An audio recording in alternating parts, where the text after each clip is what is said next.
Catherine's here. I think we can get started. Everyone's waiting on me. Brother. Hey, Derek, So how's the transition going with the new scheme, Yeah. new offense? How's it going? It's been great. It's a lot of similarities, just word-wise, verbiage-wise. So that's always easier on players because it's faster for us to learn. Whenever the picture is two different words in your brain, that usually takes a little bit longer. But that part has helped. It's been a lot of fun. These guys are awesome. You see why. Again, they've had so much success. No matter where the scheme has been run, there's been a lot of success everywhere. So it's been a lot of fun and just been working extremely hard at it. Learned from last year, obviously going through that process, and learning this one this year. Found some ways to do it better or more efficient, and learn faster. And so it's been good. Derek, what does listen to your feet mean? Listen to your feet. Your feet tell you everything. You saw the shirts, and Yeah. everyone's, I don't even know, they probably talk about it all the time. But for the quarterbacks, just listening to your feet, not being late on certain things, and staying true to your progressions and all those things. So for us, footwork's a big deal. The details in this system are very important for the quarterback position and how they see things and how they view things. And it's really exciting for me. This level of detail is exciting because when you're held to that standard, usually as a professional, you play to that standard. So I'm excited about these coaches because they hold us to it every single day. It's cool. One thing offense in 3 years. What's different about learning this compared to the last couple of years? I've at this point, I've had the opportunity to learn a lot of football, and I think it's a blessing because you get to learn and your knowledge and growth in so many areas. But this one for me with Clint and Janoke has just felt good. It's just felt right, and for me personally, it's something that you watch from afar and you're like, man, that'd be so fun to be a part of, and so I think just skill set wise and the guys we have and myself included, just how we fit into what we're going to be asked to do. I'm just excited about that. I'm sitting there watching the film, getting excited, because it's going to, like I said before, it's going to look different, for our fans that have, seen a certain way for a long time, but I think it's good. It's exciting. One thing we're assuming that means back with San Francisco, how do you think what the Saints, what you guys have on offense, can translate from what San Fran had on offense? Yeah, so it's a mixture. It's a mixture of some different things with the voices and the people in the room and their experiences, right? And when it's your show, it's always a little bit different than where you came from. And so, for me, I think just for the players in our room, it translates really well. There's certain concepts that we started doing late last season and that carry over into what we're doing now, and I thought we were really good at them with the kind of guys that we have. So again, doesn't guarantee anything, but it's exciting to see and to know that we have some experience at doing that well. And one thing we've heard about is shorter play calls, less verbiage in the system. How does that affect you as a quarterback? Is that helpful to just kind of get things communicated? It helps us play faster. It helps us mentally. Everyone's going to play faster. This, as I've learned in my 11 years, like the quarterback or the coach or certain position group can know so much, but it's like, what can we all handle? Because it's the ultimate team game, right? What is best for all of us? And taking that sophistication and going like this with it and marrying, it's like they've done a beautiful job of doing that. And that's, again, when you get around them, you're like, I see why. As you keep learning in this game, you see why they've had success and why guys can come in and have great years and at different positions, and they can plug guys in and they play well, and a lot of that starts making sense, I guess, when you see that part of it. How much you talked a couple times now, including just there, about like having seen this offense and the success it's had. Like, is there a level of excitement with the guys just about what this can be now that you're kind of in it and this is yours now? Yeah, I think there is excitement, absolutely. The cool part about this time is we're all learning together, and there's something about going through it together. Like last year, I'm the guy learning everything new, I'm trying to play catch up while everyone's helping me. But the cool part about this is we're all starting over, and then I feel more of that leadership, that coaching role now, and so that excitement of, no, it's like this and that, but when you do something like that together, that brotherhood and that unity, it gets even tighter. And I think that's the exciting part for us, is that we're going through it together. We're making the mistakes, we're learning, we're doing things together. So I think with that said, that brings more excitement too. Again, you watch the film and you're like, oh my gosh, that's awesome. But the excitement is the process of doing it to hope that we can make the cut up look like that too. And this might be like a overly simplistic question, but like now that you've been in it a little bit, like why do you think this offense has had so much success? Everything looks the same, to the defense, and the coaches do a great job of making sure, hey, run, play action, pass, screen, everything looks the same, and it's a lot of moving parts. And so, and that's, just really, whoever started it and whoever's been coaching it, tip of the hat to them, because they do a fantastic job of making things look alike. And they could give you the playbook, but you don't know which one they're calling, And so I think that makes it really hard on the defense, and schematically for coordinators, So I just think that part to me has been really impressive, how everything looks the same. When the run game guy and the pass game guy are on the same page, and everyone's speaking the same, one voice, and it's one philosophy, and it's one. That right there breeds confidence in us as players that they're going to, put us in positions to have success. How much do you kind of look forward? Sorry. You talked about you had to. Everybody's learning at the same time now. Chemistry was a big thing last year. How much does this learning experience, this collective, really build a chemistry a lot faster than they may have last year? Yeah, we are. I told my wife this. I was like, she asked me how's everything going a couple weeks ago, and I said we're so far ahead of where we were last year. Just as a team, just as a group of guys. I mean, we're we're going through this process together. So I mean, we're having guys over at our house. We're not trying to find a house. Guys are coming over to the house. We're having dinner. We're hanging out. We're going to their house. Wives are getting together. I mean, there's just so much more of that going on that we're so far ahead, because while we're doing that, we're talking about, hey, what's this? What's the step on this? What's my foot on this? What are you thinking? I'm at this landmark. We're all trying to learn it and grow and do it together. And so I always believe if you want to go far, you got to do it together.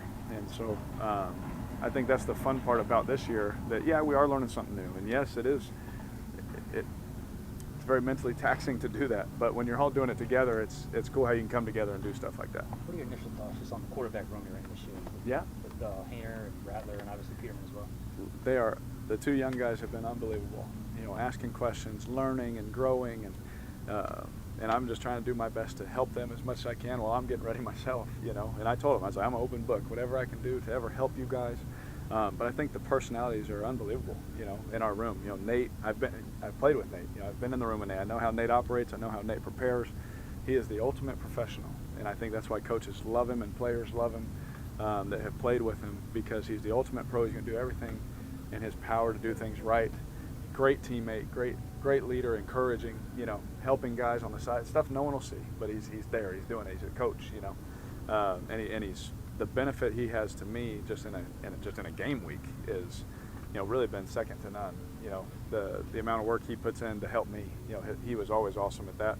And then Spencer and Jake, just watching those two young guys, they're just starting. I was sitting next to Spencer. He's like, "What year is this?" I was like, "It's 11." He goes, "I was like, what were you doing 11 years ago?" He said, "I was 12." So I was like, "Bro, anything I can ever do to help you." And he knows this. I've told him on the phone. I called him after he was drafted. I said, anything I can ever do to see you just have the life and career you ever could dream of, I'm here for you. And he's been asking questions. That's the one thing I love. He's hungry, to learn. He's hungry to understand, hey, I saw that, what was that, all that kind of stuff. So anyway, I love our room, and it's been a lot of fun watching just in this, I know it's one practice, but we've been together, for a while now. So it's been fun to grow and, help teach those guys then go out here and do a rep, show them, and be like, see, that's what I'm talking about with the eyes, or, that kind of stuff. So it's been a lot of fun. Derek, what was it like for you, rookie year to year two, what you think Jake might be going through? Is it a little bit easier? Yeah, the game slows down so much. Yes, the game definitely slows down. You know where to stand in the stretch line. You know what to do for the meal time. It's like stuff you don't even think about because you've been at the same college forever. But when you get out here, especially when you're around guys again that've been here 10 years, 14 years, like Cam. It can be intimidating your first year because you don't want to do anything wrong. But I think his mental capacity. He obviously has the physical talent to be a great quarterback, and anyone going from year one to year two, I expect to see jumps in those guys, and they'll do a fantastic job. But Jake has done an absolutely wonderful job, and now he's learning a new system, and he's obviously asking me questions. How did you how do you do this? His whole rookie year was one thing, now it's something different. And so just giving him tips and stuff on that, but he's ahead because he's been in it a little bit. How much has the speed really shown within the offense, the ability to get in and out of the huddle with the executing plays? How much has that really shown in day one? Yeah, day one it's definitely emphasized. We can still be better at it. We're getting in our football shape now. We're in condition to come out here and run all day, but football shape is different. We got to get in our football shape and be better at that, so we can put stress on the defense with, again, showing them the same look but quicker, and then doing something different. Doing all that kind of stuff. So you could feel it. You could feel the energy from the coaches, and they even said they're going to be even harder about that right there tomorrow, and it's just going to continually push us in the right direction. Speaking of coaches, what were your first thoughts about Clint Kubiak, and what really verified to you how much he was the right hire for this job? Yeah, I got to, I don't remember when it was, but when I just talking to him, and just for the first however many minutes we talked, it was just about who he was as a person, who I was as a person, our families, what he's about, and all this kind of stuff, and you begin to realize just the great family that he came from. We talked about we asked fun questions in quarterback. If you could play golf with anybody in the world, and everyone's saying Tiger, whoever, everyone's saying whatever, and then he gets up, he's like, my dad and my brothers. Like, you can tell a man loves his family and was raised a good way if that's his answer, and that's just him. And so I've thoroughly enjoyed him as a person, and as a coach, he's been awesome. Every time I do something, whether it's great, whether it's not great, he's on me about every detail, just being excellent, and he's so encouraging at the same time. Coach Gruden was that way, with being able to demand, but also making you feel great at the same time. He had a funny way about how to do that, and I think Clint has that too. Have you gotten a chance to sit down with Gary at all? I saw you today. I did. I got to say hi to him. I remember seeing him when I was a kid, but I said hi to him for a little bit, but I can't wait to sit down and ask him some fun questions about especially this system and all that. But yeah. Derek, Ty had said earlier that one of DA's first messages to you all this offseason was just, we just need to keep our head down and work. Yes. Don't worry about expectations outside the building. I mean, what's been the theme, I guess, from him to you all? Yeah. The message this offseason. It's been exactly that, and us as players, it's just like, last year we were so excited, everyone was so excited, but we really didn't show why we were so excited until it was too late, and so for us, you get humbled a little bit. You go 9-8, and it's like, that's unacceptable for what we have in that room, and so take a step back and put everything in perspective, and you're like, hey, yes this, yes that, but what can we do this year? And it's just, let's just keep our mouth shut, keep our head down. It's okay to be excited, but talking about and all that kind of stuff, it really doesn't matter, as we all know. Like, that stuff don't matter. So for us, it's just, we're going to work. We know the work we've put in. We know the extra work. That was another thing. DA said, he asked Cam, he asked me, he asked, how many Super Bowls you guys got? None. He's like, then I need more. He goes to the young guys, how many you got? Obviously they got none. He's like, well, I need more. And so since we got here day one, whenever that was, April, whatever, we have been giving more every day. What does that look like? Man, more study time, grabbing the young guys, teaching them, getting them up on the board, more time in the weight room, extra runs, extra throws. We're just trying to do more so that when we get back out there on the field, we can make our fans proud, and they can be proud of the football that they see on tape, because last year it was not good enough. And that starts with, me as a person. I won't speak for him, that starts with me personally. It's just not good enough, no matter what or why. It doesn't matter. It wasn't good enough. And so we've just been really focused on making sure we're doing more now. We're not talking about it. We're just doing the work, so that when we come, back after training camp, we make our fans proud with the image of football that they see. The expectations that are there are fairly low, I think, outside the building. I mean, does that matter to you all? Do you care? No.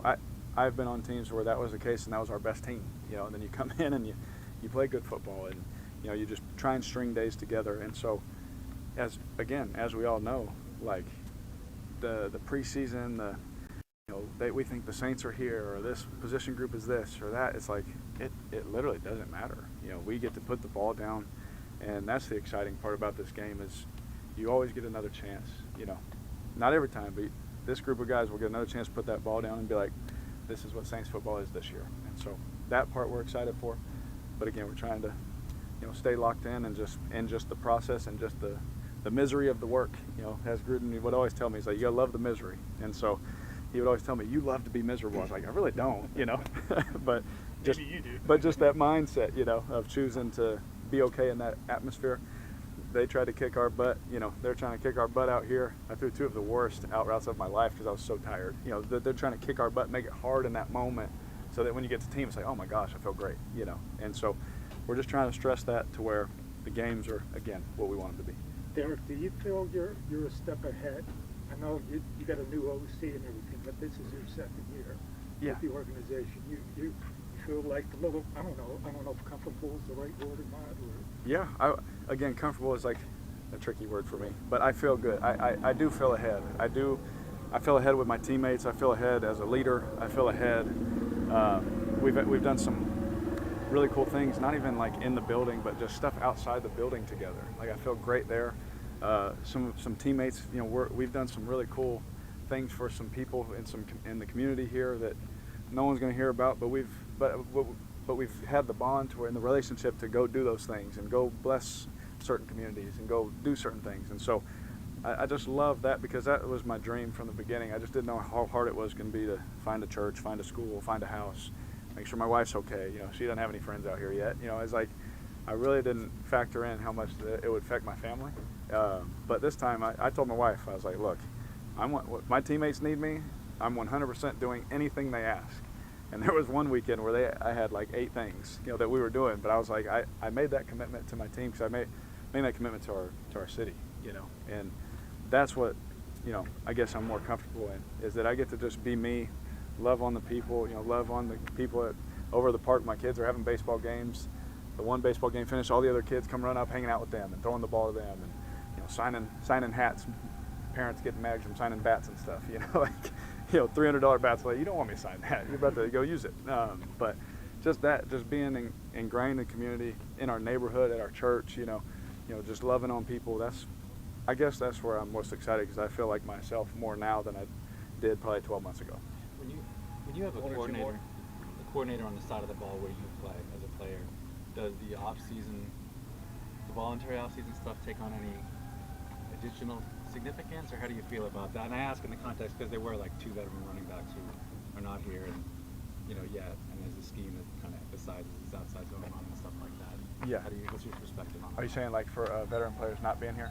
I'm sorry, I want or I mean just in general. I mean, what's your view on if there's a new coordinator on the side of the ball where I play? Do the off-season voluntary stuff does it take on any more or any additional significance? I got you. Yes. So Mickey, obviously made an emphasis about what winning football looks like. And DA's made that emphasis. Us as players have made that emphasis of what it looks like. And during the voluntary time, we've had guys here, and I think they said it's better numbers than, I don't know what it has been, but it's better numbers, I guess. And some days you come in there at 6:30, 7 o'clock, and the weight room's packed. It's really good to see because guys are hungry. So obviously we can't do much with the coaches during certain times, but you see like veteran guys grabbing young guys, and I was getting together with other position groups, and because when I dive in, hard at it, and so teaching and all that kind of stuff. So that stuff was happening. So yeah, me as a player, like especially at quarterback, you're going to be at everything. But there's obviously some guys that get ready other ways, but I feel comfortable with whoever's not here that they're mentally going to be ready for sure, because they came in, there was a lot of work being done, and so I feel comfortable with that for sure. And I know you've played with rookie tackles before. Is that when you kind of go into the season knowing that wherever it lands, you're going to have a rookie somewhere?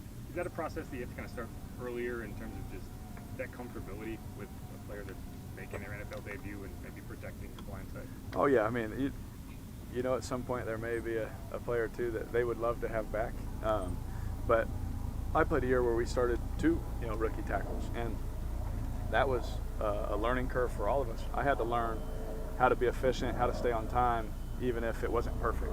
And so it doesn't have to be perfect every single time, to be able to make the plays, but you understand that there's going to be a learning curve for that guy as well.